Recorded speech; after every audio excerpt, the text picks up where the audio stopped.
आमदार सुभाष देशमुख आणि माजी आमदार दिलीप माने हे एकमेकांचे राजकीय विरोधक समजले जातात. दिलीप माने हे भाजपामध्ये आल्यापासून सुभाष देशमुख गटाने मोठा तांडव केला होता. कार्यकर्त्यांनी रस्त्यावर उतरून आंदोलन देखील केले होते.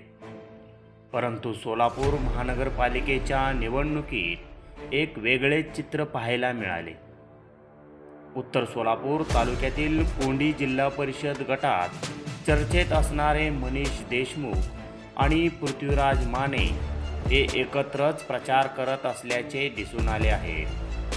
यामुळे आगामी जिल्हा परिषद निवडणुकीत कोण कोंडी जिल्हा परिषद गटात बाजी मारणार याचे कोडे कार्यकर्त्यांना पडले आहे. उत्तर तालुक्यातील कार्यकर्ते हे सुभाष देशमुख आणि दिलीप माने यांचे कसे बिघडले आहे याच्या चर्चा करत असतानाच दोघांचे सुपुत्र हे एकत्रच प्रचार करताना दिसले आहेत. दोनही कोंडी जिल्हा परिषद गटातील चर्चेतील उमेदवार एकत्रच दिसल्याने कार्यकर्ते मात्र फरार होण्याच्या मनस्थितीत आहेत.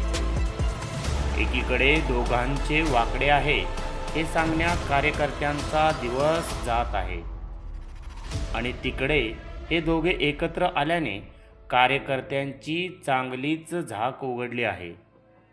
आगामी काळात काय समीकरण घडेल याचा पत्ता नाही. येणाऱ्या जिल्हा परिषदेच्या निवडणुकीत उत्तर सोलापूर तालुक्यात दिलीप माने व सुभाष देशमुख हे एकत्रच निवडणूक लढवतील असाही अंदाज बांधला जात आहे. कोंडी जिल्हा परिषद गटात मनीष देशमुख तर बेबीदारफळ जिल्हा परिषद गटात पृथ्वीराज माने असेही समीकरण ठरू शकते. यामुळे कार्यकर्ते मात्र पुरते गोंधळून गेले आहेत.